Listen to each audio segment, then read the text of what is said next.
सच्चाई सच छुपने नहीं देंगे। दोस्तों, सभी पत्रकार बंधुओं का आज की इस प्रेस वार्ता में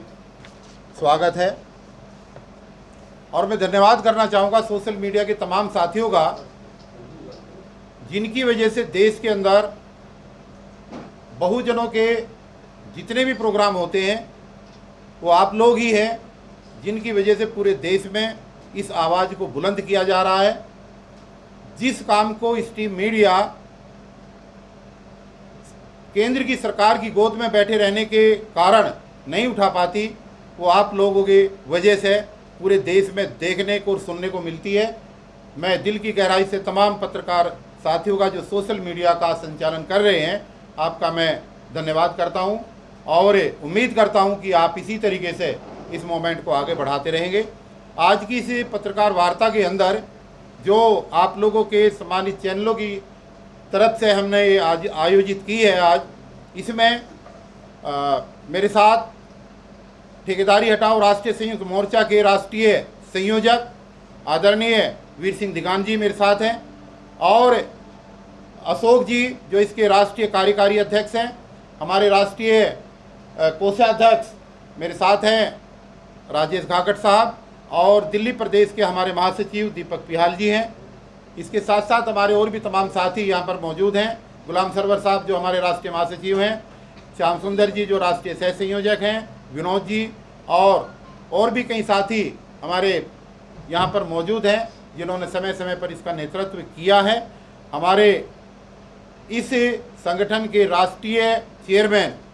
राजकुमार दिगान साहब, जिनका हमेशा समय समय पर हमें साथ रहा है और इस आंदोलन में बहुत बड़ी उनकी भूमिका रही है और दिन रात वो मेहनत करके इसको आगे बढ़ाने का काम कर रहे हैं।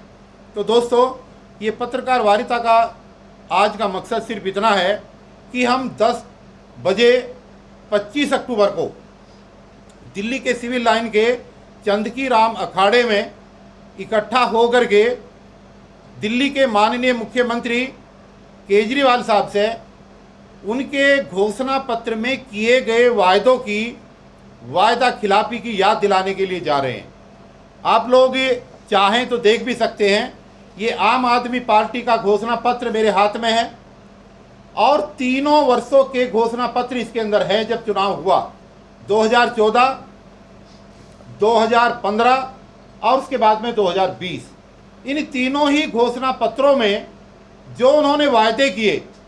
ठेकेदारी प्रथा को ख़त्म करने के लिए, जो उन्होंने वादा किया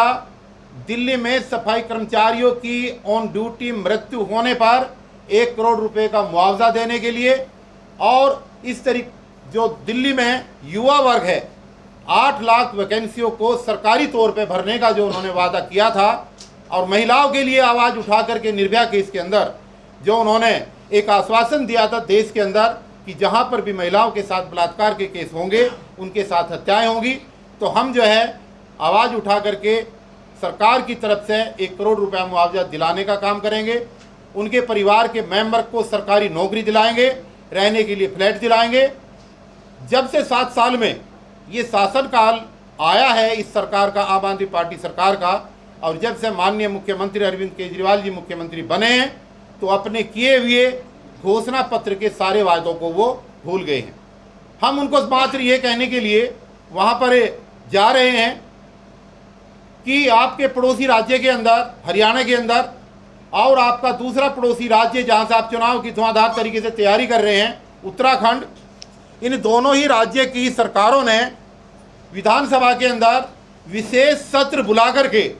वहाँ पर ठेकेदारी प्रथा को बैन कर दिया है।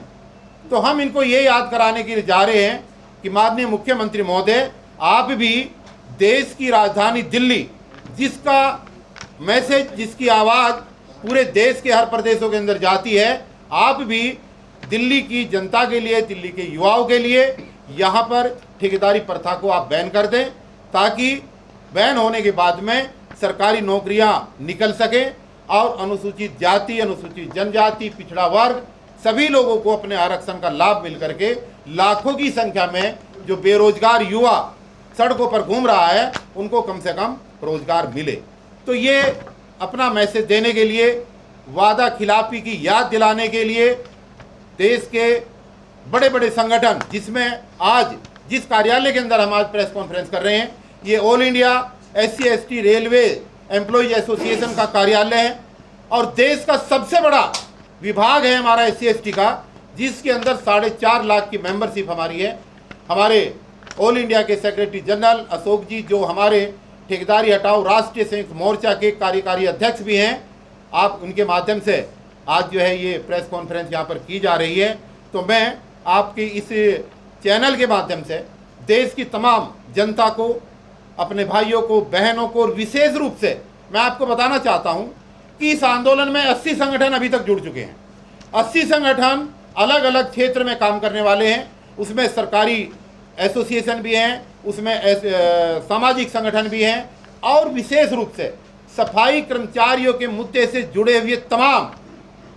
नगर निगमों में काम करने वाली यूनियन इसके अंदर अभी तक जुड़ चुकी है। इसलिए पहले चरण के अंदर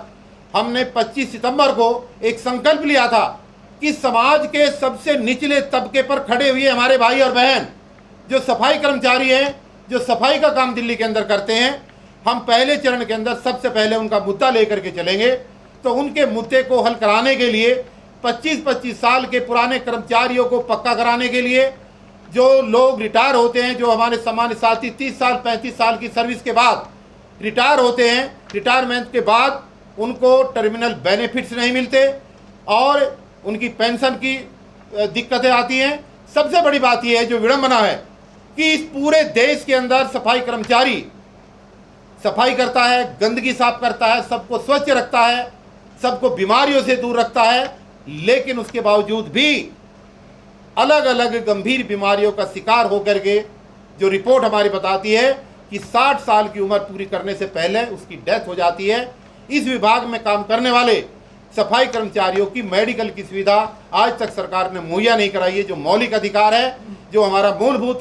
सुविधाओं के अंदर आता है। इसकी आवाज़ उठाने के लिए पहले चरण में हमने दिल्ली के अंदर सफाई कर्मचारियों की समस्याओं के लिए आंदोलन की शुरुआत की है और 25 अक्टूबर के प्रोग्राम में बहुत बड़ी तादाद में देश के सभी लोग, जिसके अंदर तमाम बहुजन संगठन, उसमें हर जाति का संगठन है, हर वर्ग का संगठन है, OBC भी है, ST भी है, सब लोग वहाँ पर आएंगे। उस दिन के लिए भी मैं आपको आमंत्रित कर रहा हूँ और अब मैं उम्मीद करता हूँ कि आपके चैनल के माध्यम से देश के अंदर गई हुई ये आवाज़ तमाम देश के युवाओं के लिए, क्योंकि ठेकेदारी प्रथा सिर्फ SC/ST और OBC के लिए नहीं, बल्कि ठेकेदारी प्रथा देश के हर युवा के लिए, वो चाहे किसी भी जाति का है, किसी भी धर्म का है, 100% युवाओं के लिए ठेकेदारी प्रथा एक अभिशाप है। ये ठेकेदारी प्रथा बंद होनी चाहिए। जब तक ये बंद नहीं होगी और सरकारों ने जो रवैया बना रखा है,